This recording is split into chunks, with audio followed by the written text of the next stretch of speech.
power of knowledge, the power of technology. This is you to the power of IBM.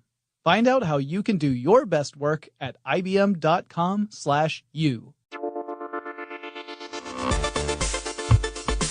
Get in touch with technology with TechStuff from HowStuffWorks.com.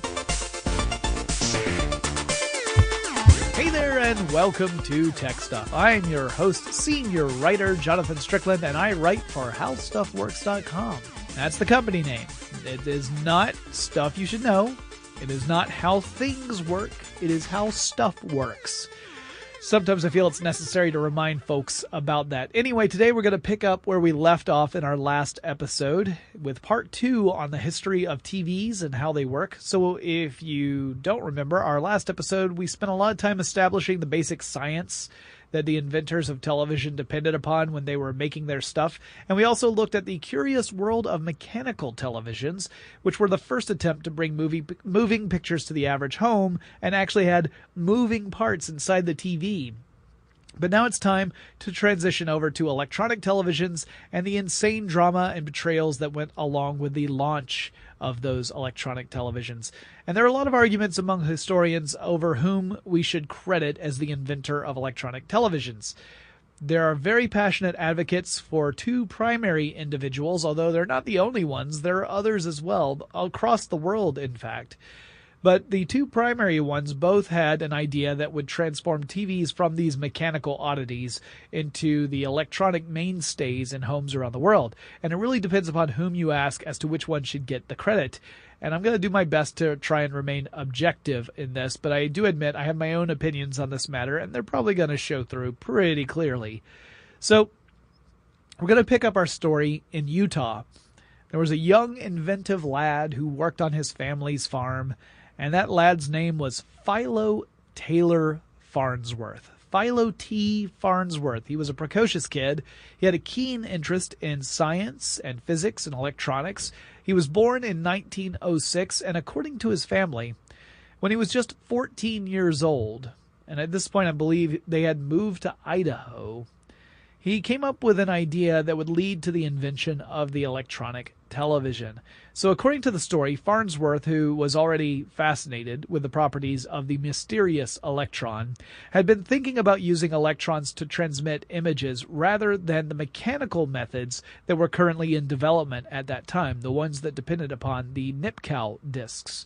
And if you don't know what a Nipkow disc is, just listen to part 1 of this series. I go into detail about it. Anyway, Farnsworth thought that if you could use electrons to scan and transmit images, you could do so much faster with a higher resolution and a higher frame rate than the mechanical method could manage it. But the question was, how would you do that? And there's a kind of an interesting story. Don't know if it's true or not, but it's how his family told it. Farnsworth was pulling a harrow across his family's potato field. A harrow, by the way, is a heavy frame that has tines on it like a fork, and you place the frame on the ground so that the tines face downward into the ground, and you pull it across the ground, typically across ground that's already been plowed. And this helps break up clods and remove weeds and otherwise prepare plowed land. It can also help cover seeds that have already been planted.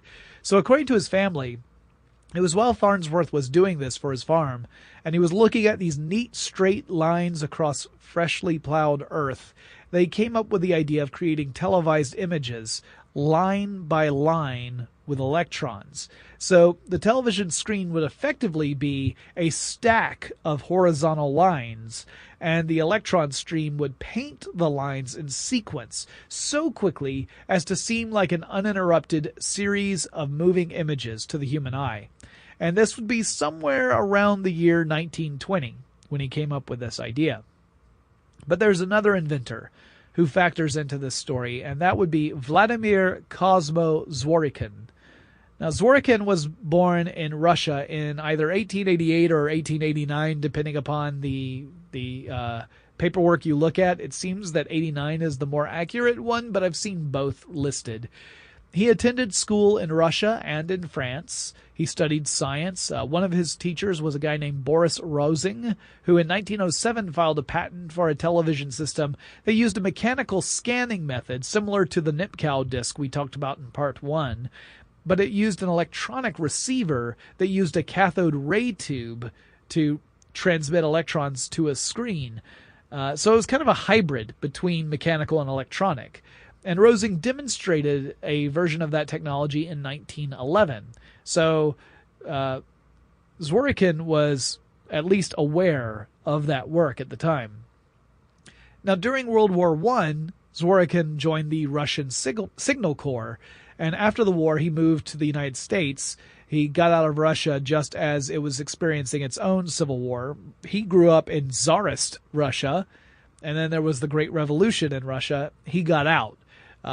His family worked for the Tsar, so he found work as an employee of Westinghouse after settling in the United States. He actually traveled back and forth a couple of times, but ultimately decided to relocate to the U.S. permanently. So he started working for Westinghouse. And in 1923, he filed a patent for an electron scanning tube, and it would eventually be named it would eventually be incorporated in an invention called the iconoscope. That'll be important later on.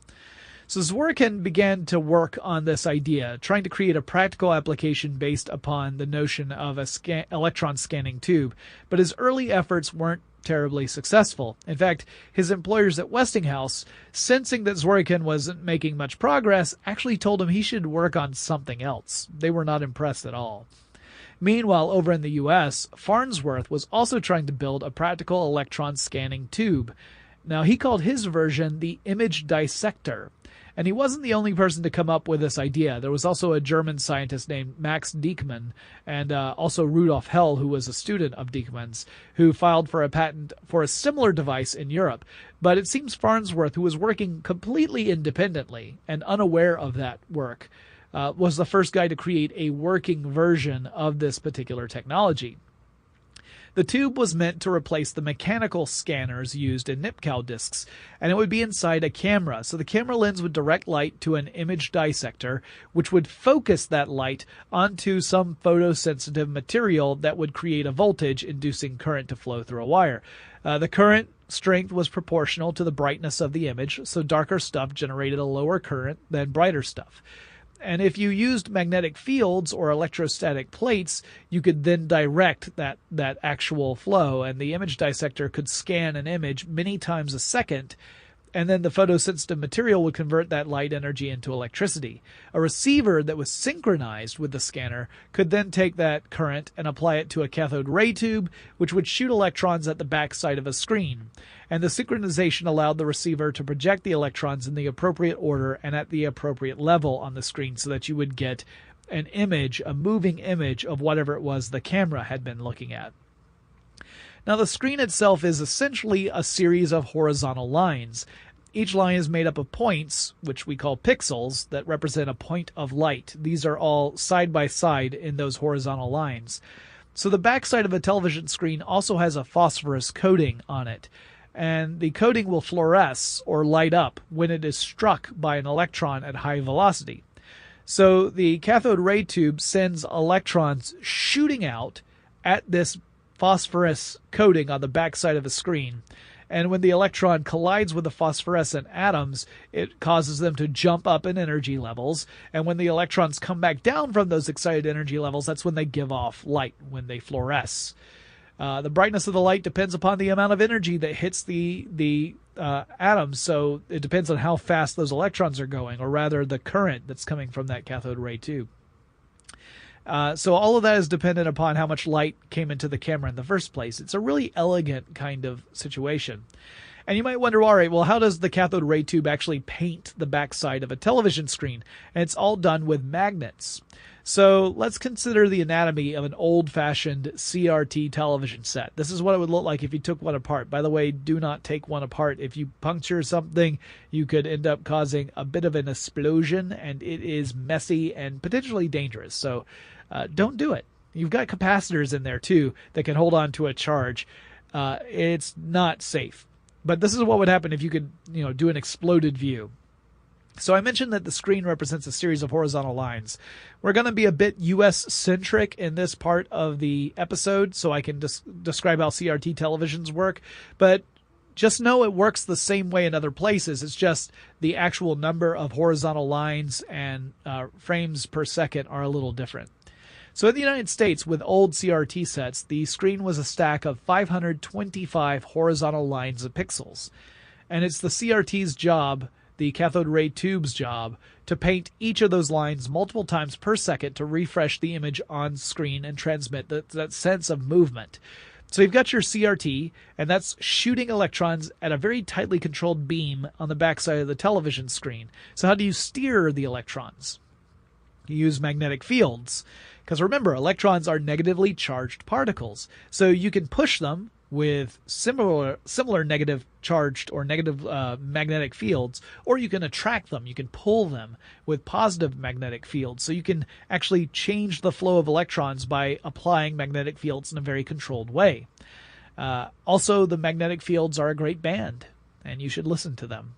But it's kind of tangential to this discussion, so I don't know why you brought it up.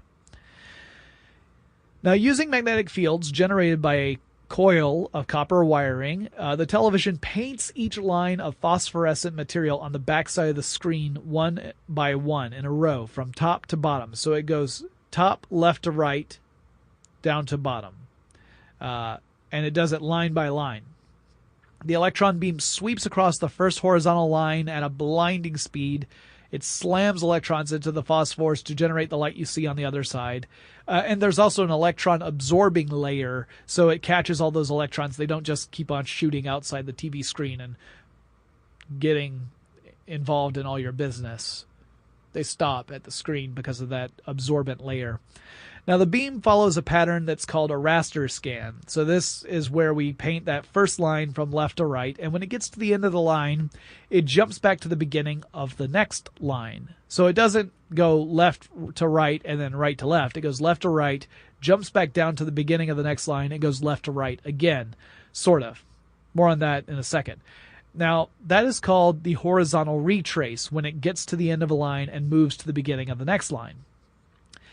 Then you've got it going all the way down the entire length of the screen until it gets to the bottom right corner. At that point, the beam switches off and it relocates it to the top left part of the screen. That's the vertical retrace. It's kind of a diagonal line from bottom right to top left, so it gets it ready to start painting again. And now I've got to explain that sort of I mentioned earlier. You know, I said it sort of goes to the next line. It's because of interlacing. See, the whole screen is refreshed 60 times per second. At least that's the idea. You want a 60 time per second refresh rate. That's not what the earliest electronic televisions did, but ultimately that was the goal for US televisions. Except that you really are doing 30 frames a second because you're alternating lines. So I mentioned there are 525 of these horizontal lines. And I mentioned that the electron beam paints that horizontal line one after the other. Only it takes a lot of work to paint 525 lines of pixels 60 times every second. And our human vision really doesn't need the screen refreshed that frequently to experience what seems to be movement to us. You could half that and you still have convincing movement. So film works at 24 frames a second. Television works at 30 frames, although they're not really frames. It's more like fields per second. But it alternates. It's kind of weird. So the first time the electron beam goes down, it will paint every other horizontal line. And then the second time, it'll paint all the even-numbered pixels in a horizontal line. You know what? This is going to require a lot more explaining, but before I jump into that, let's take a little break right now and thank our sponsors. Atlanta, Georgia, 1979. Are you scared? Yes, sir. One by one, kids are going missing, with no explanation. A black 15-year-old male who lived in the same area where 3 other children had disappeared. There was a real-life monster on the loose, and the city of Atlanta demanded answers. Inner city kids get killed. Unfortunately, nobody cares. By 1981, the FBI was involved in one of the largest manhunts in U.S. history, and eventually, they put one man behind bars. But nearly 40 years later, this case has left more questions than answers, in what may be Atlanta's darkest secret. I don't know today whether he's innocent or guilty. From the producers of Up and Vanished and How Stuff Works, we present an all-new podcast, Atlanta Monster. Subscribe to Atlanta Monster right now on Apple Podcasts and be the first to hear it on January 5th.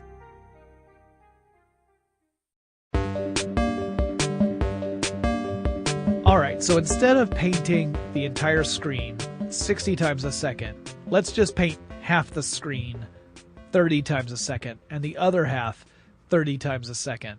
And then we do that just by alternating the lines. That's what interlacing is. So CRT, the cathode ray tube, would shoot electrons at the left top corner on line 1. At the end of line 1, it would go to the horizontal retrace, only instead of starting at line 2, it actually starts on line 3. It skips line 2. It goes down line 3, goes down to line 5, down to line 7, etc., until it gets all the way down to 525. In theory. Not all television broadcasts actually used all 525 lines, but that doesn't really matter.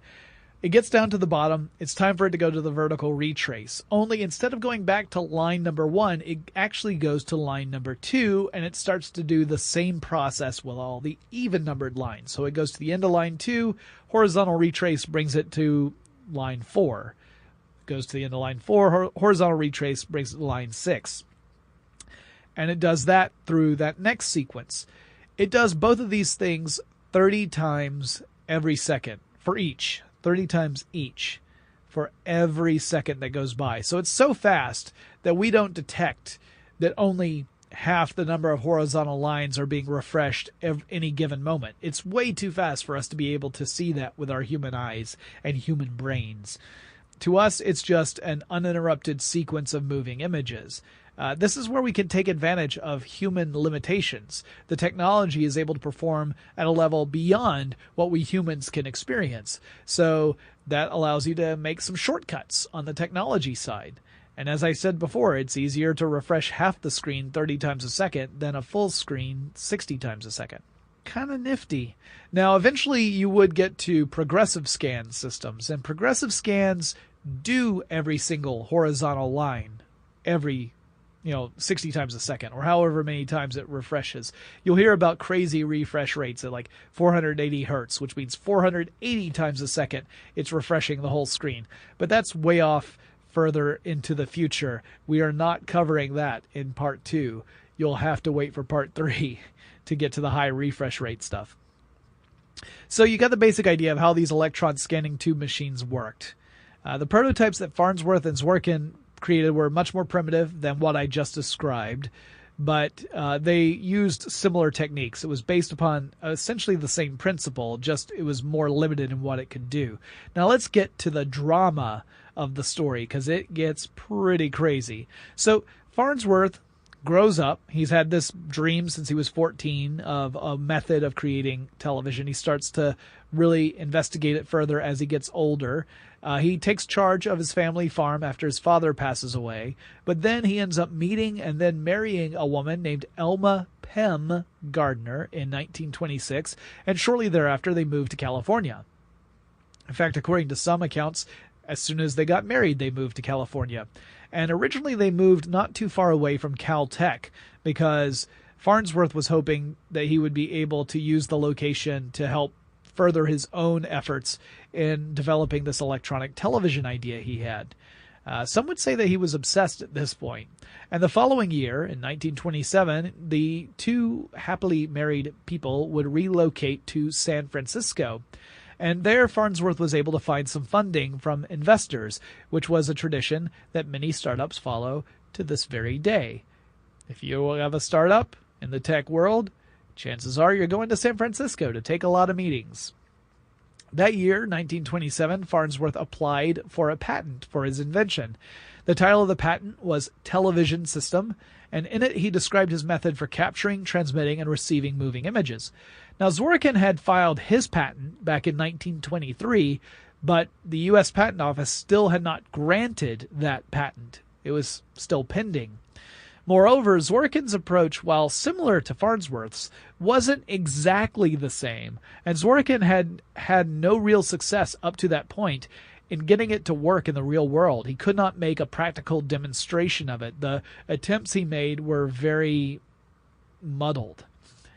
Now, Farnsworth, by comparison, was able to get his system working in 1927, although that initial demonstration, which really was more just a proof of concept, was very modest. His first transmission was a horizontal line. It wasn't exactly the Super Bowl, but it did say that he was on to something, and he could capture, transmit, and play back moving images electronically. So he kept at it, and in 1928 he brought some reporters over to his laboratory and he held a demonstration that was a little bit more impressive. It showed a very blurry but clearly moving image on the screen, and it was at a refresh rate of 20 pictures per second, so much less advanced than what we would see later on, but enough to get the reporters excited. And it showed actual motion, so that really got people talking about his methods. And in 1930, the U.S. Patent Office granted Farnsworth his patent.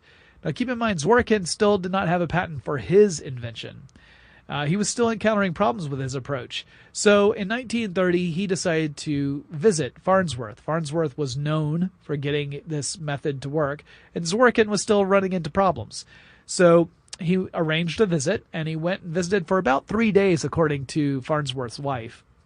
And he learned all about the methods Farnsworth used to create this electronic television, and he even supposedly watched Farnsworth assemble one of the scanning tubes.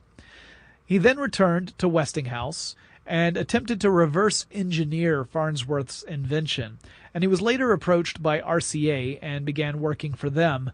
RCA had already made an enormous amount of money by dominating the radio industry at that point.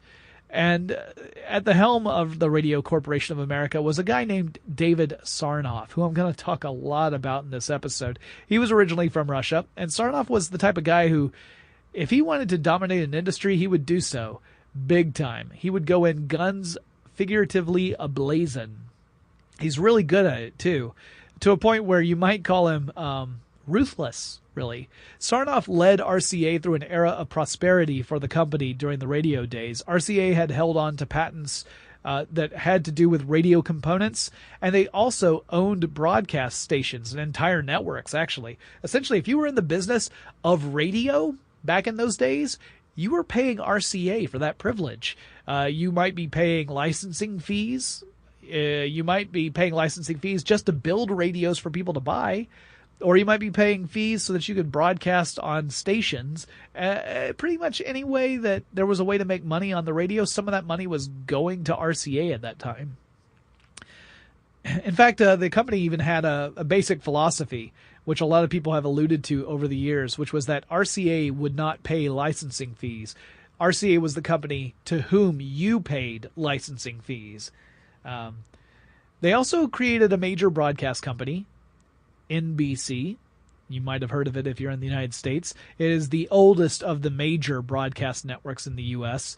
This was back when RCA was still part of General Electric, which eventually it would get spun off from General Electric and become its own company. Also, if you want to be technical, RCA created ABC as well. ABC was originally part of NBC. They had created two kind of parallel networks, both of which were called NBC at the time. But the government stepped in and said, hey, you're muscling in on everybody. You got to break this up. And so eventually they spun off part of this network, which would later become ABC. So in a way, RCA was responsible for two of the three major broadcast companies in early U.S. television.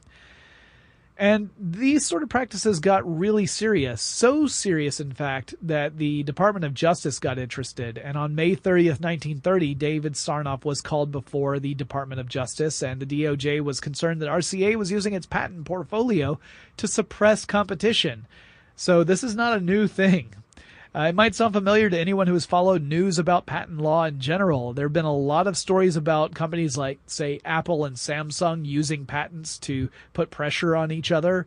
Or you might have heard stories about patent trolls. These are entities that hold patents that seem to have no intention of actually making anything with the patent. Rather, they just sit on the patents and either require people to license the patent, or they end up just waiting for people to try and make something that infringes or seems to infringe upon that patent, and then they sue them. And that's how they make money. There are a lot of people who criticize that particular method of business. So this court case required RCA to eventually make some concessions and to back off a bit on its practices, although the company also won a few victories during all the legal maneuvers. It also is the court case that led to the birth of the modern Federal Communications Commission, or FCC. This is the one that replaced the Federal Radio Commission earlier. That same FCC would almost immediately force RCA to split ABC off from NBC. So RCA's troubles began with this lawsuit, but they didn't end with them.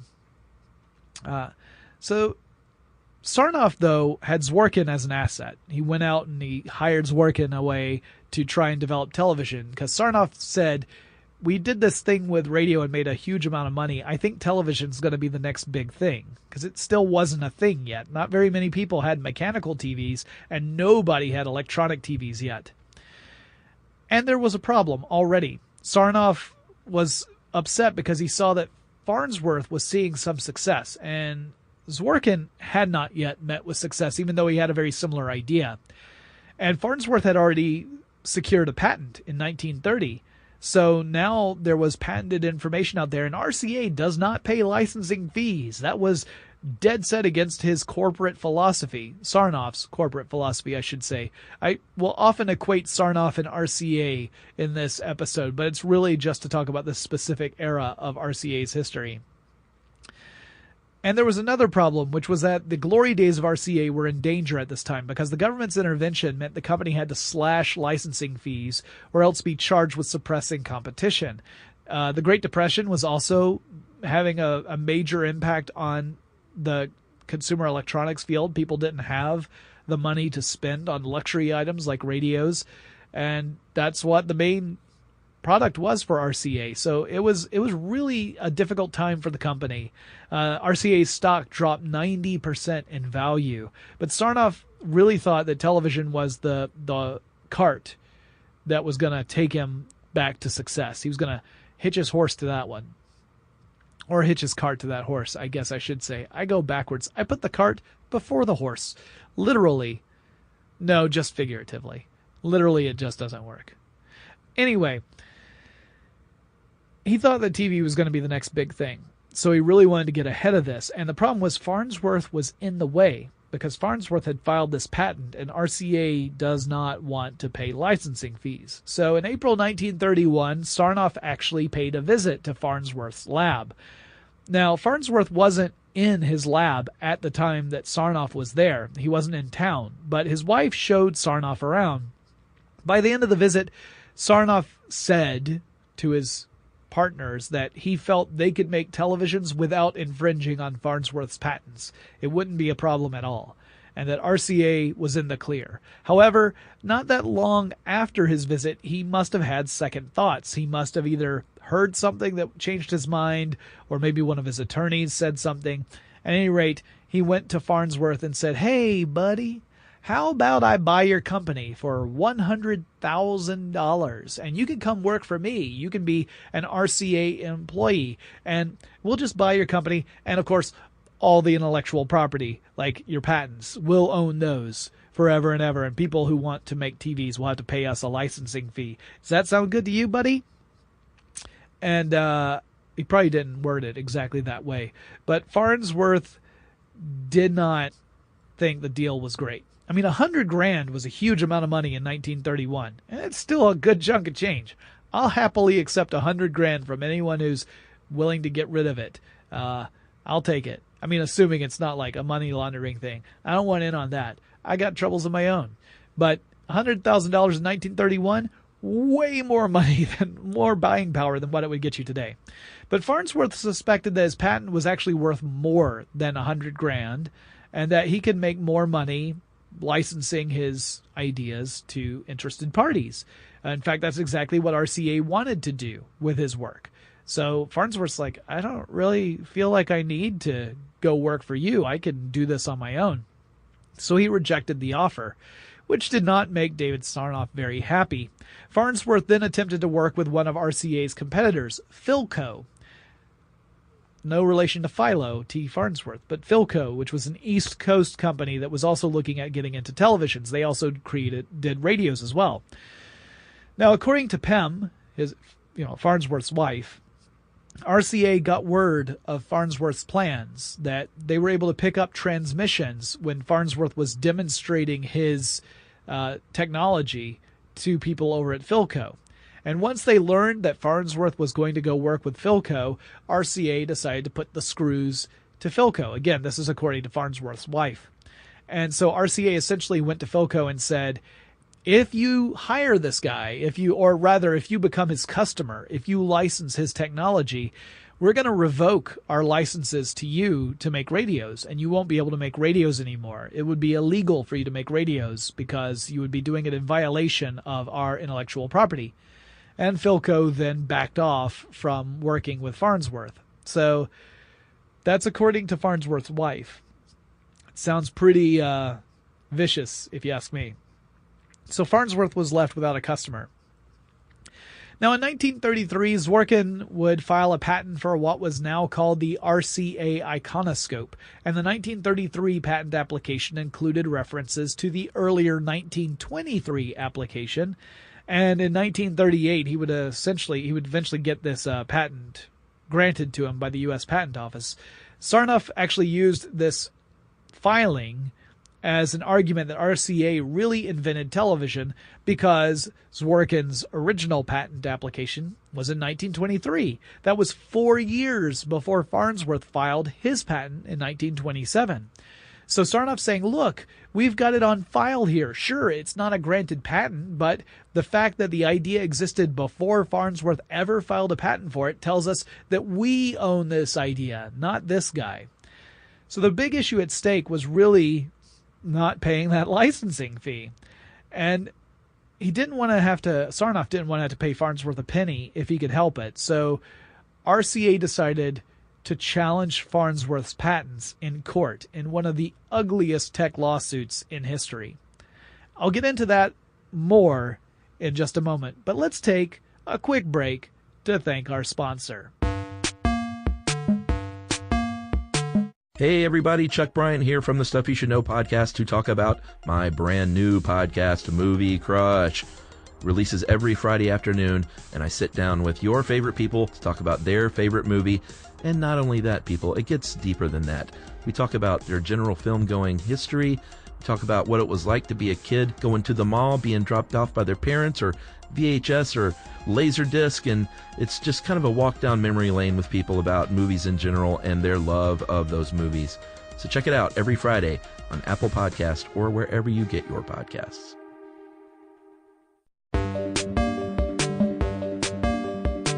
Let's get into this massive lawsuit that RCA leveled against Farnsworth.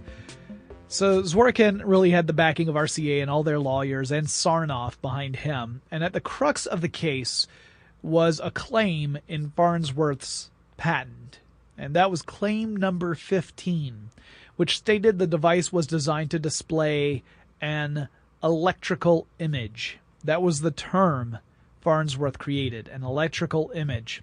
And it is so intrinsic to the way televisions work, electronic televisions work, that there just was no real wiggle room for RCA. There was no way RCA was going to be able to make televisions without paying a license fee to Farnsworth, because there was no way to get around the fact that their devices had to create an electrical image. It was pivotal to an electronic television.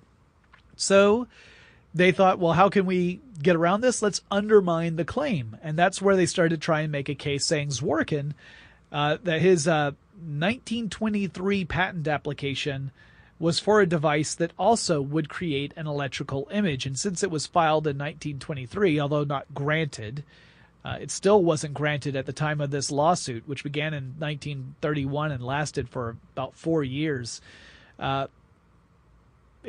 Even though it hadn't been granted yet, it was a show that this idea was around before Farnsworth had filed for it, and that really RCA should have ownership of that idea, not Farnsworth. But here was the problem. They couldn't prove that Zworykin's approach would, work.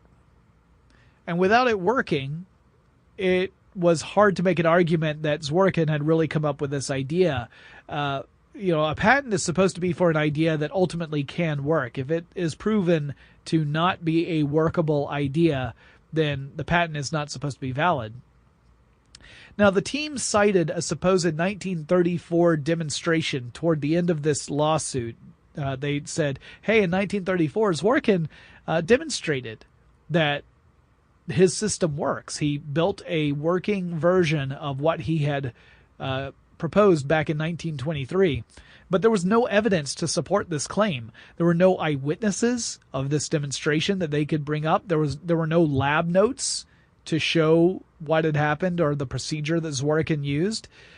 So ultimately, they could not prove that the 1923 version of what Zworykin was saying would ever work, and that Farnsworth's idea seemed to be the first one to actually be viable. So ultimately, the patent office decided in favor of Farnsworth. He won. RCA could not get around the fact that Farnsworth had a patented idea that they would have to license if they wanted to make televisions. Now, by that time, Farnsworth himself was pretty sick of the whole thing. And sick is the operative word. He had bleeding ulcers, and the stress had really gotten to him over the course of several years. David Sarnoff once joked that they must have spent about $50 million. RCA must have spent $50 million in this lawsuit just to get around licensing fees and to secure them for themselves. Brutal, right? But things were starting to look up for Farnsworth. The television era was poised to take off. And then a little thing called World War II happened. Well, World War II obviously changed everything. Priorities changed dramatically. Once the United States entered into the war, the U.S. government suspended consumer electronics manufacturing and rededicated all those assets to wartime production. So Farnsworth, who was now free and clear to pursue these working relationships with various television companies and to get licensing fees, suddenly found himself without any customers because consumer electronics was shut down while World War II was going on.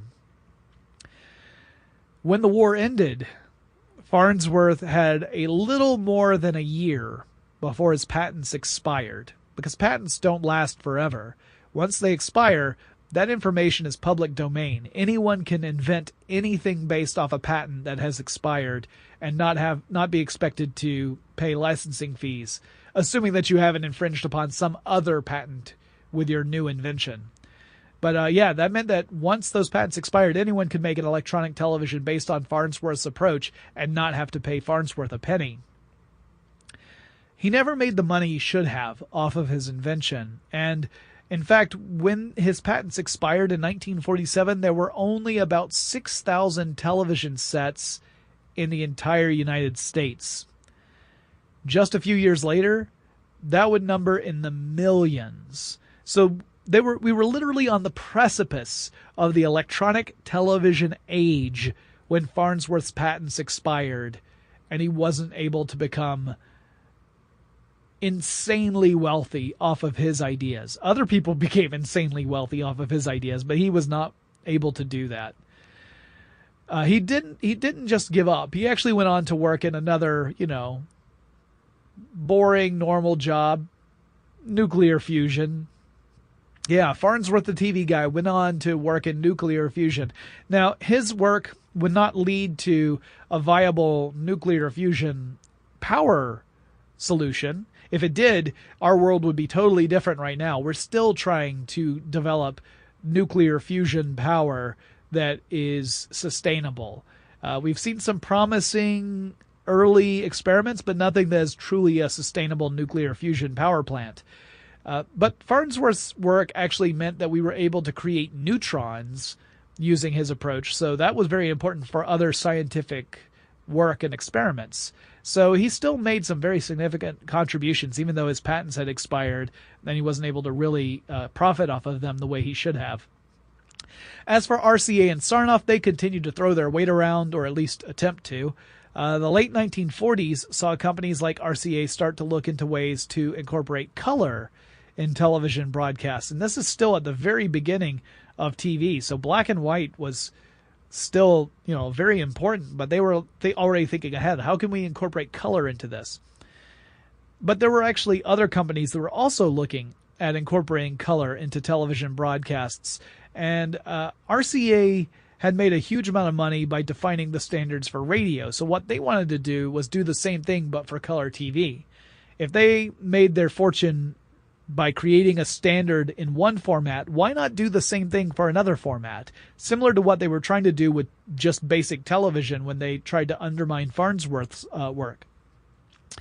So to that end, Sarnoff decided to sue a major competitor to RCA. That would be CBS. CBS was working on color television at the same time. CBS, by the way, was the one major broadcast company that RCA did not have a hand in creating. Now, the lawsuit went all the way up to the Supreme Court, and RCA once again found itself on the losing side. The Supreme Court sided with CBS, saying that the company could continue to create its competing standard. So RCA was free to continue working on their standard. CBS was free to work on their standard. This didn't define the standard because the Supreme Court had nothing to do with that. They were just deciding whether or not CBS would be allowed to pursue this. And they said, yes. So RCA was not able to cut it off there. But Sarnoff had another trick up his sleeve. He had his research and development over at RCA working on developing a superior color technology for television that would be better than CBS's approach, but more importantly would be backwards compatible for old RCA black and white television sets, which meant if you owned an RCA black and white television set and you were tuning into an RCA color broadcast, you could still watch it. Now, it wouldn't be in color because nothing's magically going to turn a black and white TV into a color TV, but you could actually watch what was going on. It would just be in black and white. The CBS approach, however, was not backwards compatible. If you wanted to watch a CBS color broadcast using an old black and white RCA set, you actually had to go out and buy a $100 adapter, and $100 was a huge amount of money back then. It's still a pretty hefty sum if you just want an adapter for your television. So RCA was saying that, well, by making ours backwards compatible, it's more attractive, right? Like, not everyone has a color set, and when color sets hit the market, they're going to be incredibly expensive. Most people are going to stick with their black and white sets. So if we make a color broadcast strategy that works even with older black and white sets, we have an advantage. And they also had already seeded the market with thousands, millions of black and white RCA sets. So they knew that the customer base was going to be on their side. So even if you were to argue that CBS's approach would be superior or cheaper or faster to market, the fact that it didn't have that backwards capability was what held it back. And sure enough, it ended up working. The FCC and the National Television Standards Committee decided to go with RCA's standard instead of CBS's standard to be the industry standard. And this was still years before anyone had really gone into color TV manufacturing. It was all part of the long game. But Sarnoff could see where things were going, and he said, we got to get ahead of it so that we're the ones who define the standard. That's how we make the money, because RCA gets paid the licensing fees. By 1958, RCA's standard was the way to go, and the company collected licensing fees, but the Justice Department made sure that RCA stuck to what was defined as reasonable prices. So that meant that they couldn't do the same thing they had done back in the radio days, but they still were collecting lots of licensing fees, so it was great for the company. Now, both Sarnoff and Farnsworth passed away in 1971. Zworykin actually outlived both of them. He would pass away in 1982 in Princeton, New Jersey. And that's the story of the first electronic televisions, but there's still more to talk about. I mentioned color TVs, but how the heck do they work? So I'm going to wrap up this episode with a quick lesson on color TVs. And the next episode, we'll look at developments in television like LCDs, LEDs, plasma screens, high dynamic range, and more. But first, let's talk about color TVs. So the first color TVs, which were using the CBS method, harken back to those mechanical television set days. In fact, CBS color TVs had a mechanical element to them. They had a color wheel. So it was similar to what John Logie Baird, the Scottish inventor who worked on mechanical television sets 20 years earlier, what he had been doing. He had been using a color wheel to create color television. Well, CBS wanted to do the same thing. So a cathode ray tube would be between the wheel and the screen, and that would provide the stream of electrons. Spinning the wheel would allow you to get whatever color you needed for that particular pixel.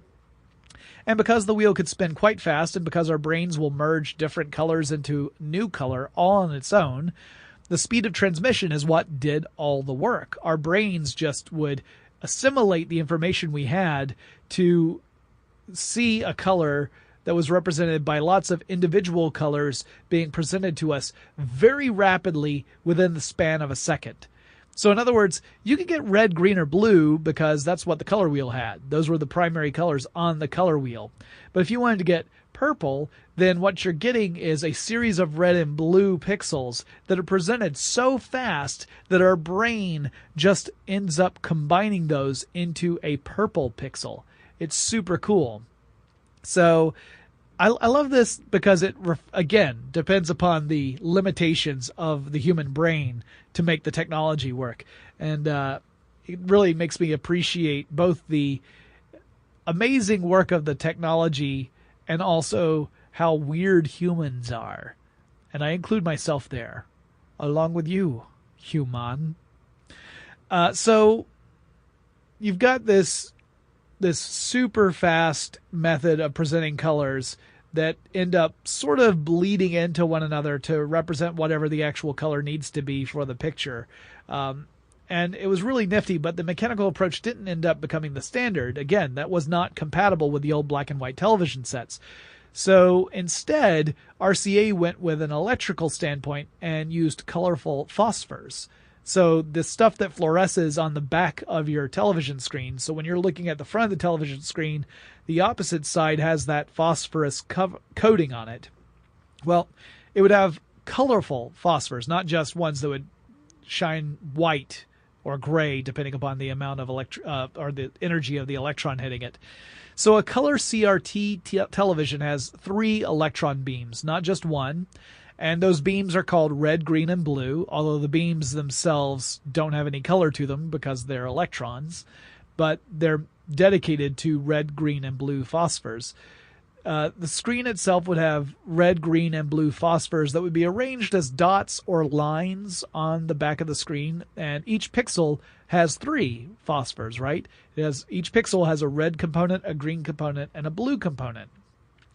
And between the phosphorus coating and the electron beams was a little mesh screen. It was actually called the shadow mask. And the holes in the shadow mask match up with the phosphorus dots or stripes, depending upon the actual model of TV. So color TV signals are really similar to black and white TV signals, but in addition to intensity, it includes a component called a chrominance signal. And this involves superimposing a special sine wave over the top of the black and white television signal. And what kind of special sine wave, I hear you ask? Pipe down. Nobody asked you. But if you really have to know, it's a 3.579545 megahertz sine wave. Are you happy? No? It's all right, neither am I. Anyway, the chrominance signal indicates which color to display based on a phase shift. So if you're looking at a sine wave on a graph, a phase shift is shifting it to the left or to the right, so it's out of phase with its original position. So a shift of 195 degrees would indicate blue. A shift of just 15 degrees would be yellow.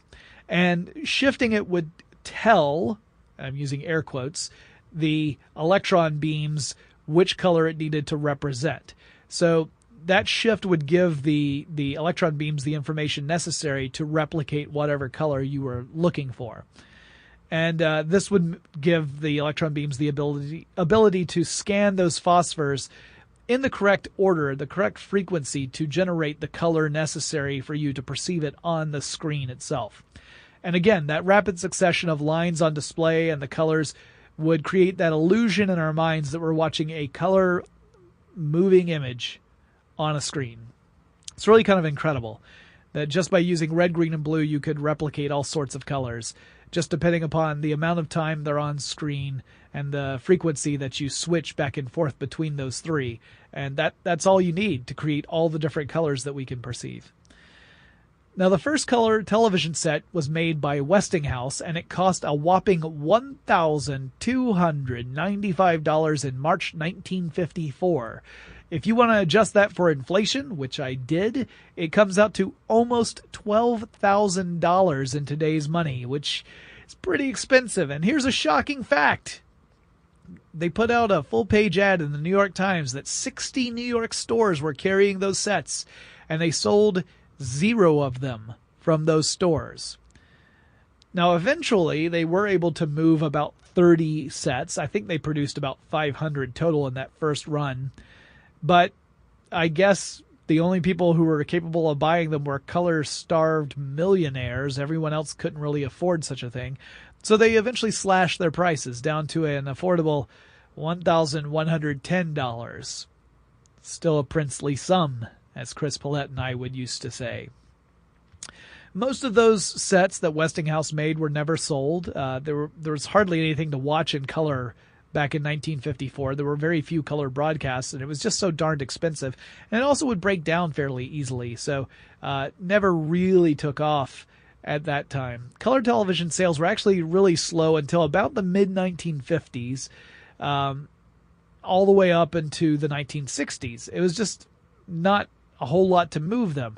But then a combination of lower prices and more programming started to create a bit of a demand in the early 60s. One of the companies that was instrumental in color television taking off in the United States was Disney. In 1961, Disney began to broadcast The Wonderful World of Color, which was essentially an advertisement to go out and buy color televisions when you get down to it, because you couldn't really enjoy the color broadcast without one.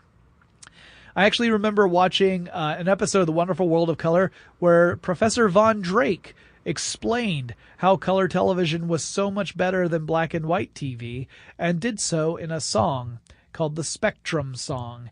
And if you've never heard the Spectrum Song, you need to look that up, because it's amazing. I will not sing it. Now, keep in mind, I'm talking about a show I saw as a rerun, because I'm not that old. I wasn't born in the 60s. So stop looking at me that way. Now, the first year to see color television sales outpace black and white TV sales wasn't until 1970. So while everyone was fighting over the color television standards in the late 40s and early 50s, it wasn't until 1970 that color TVs were actually outselling black and white televisions. The technology had been around for more than 15 years before it began to overtake the old black and white sets. Now, I want you guys to remember that when I talk about HD TV in a future episode, because it's a very different story. Some people were thinking, like, how long was HD TV around before people started actually using it? Not as long as we went from black and white to color, rather. But for now, it is time to sign off. In the next episode, I'll talk more about the display technologies that competed with CRT systems and how they work, as well as chat about stuff like flat screen TVs or HDR televisions or 2K and 8K TVs and more. But if you guys have any questions or comments, any suggestions for future episodes or people I should have on this show, please let me know. You can email me. The email address for the show is techstuff@howstuffworks.com, or you can drop me a line on Facebook or Twitter. The handle for the show at both those locations is TechStuffHSW, and I'll talk to you again really soon.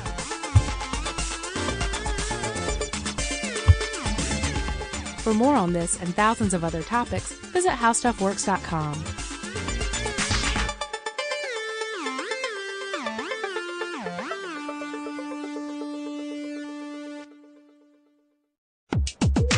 Hi, this is John Roderick from the rock band The Long Winters. And I'm Ken Jennings from the syndicated quiz show Jeopardy! We have a podcast called Omnibus. It's a time capsule of our era, and we put a new entry in the ground every Tuesday and Thursday. Listen on Apple Podcasts or wherever you get your podcasts, and subscribe to never miss a single episode.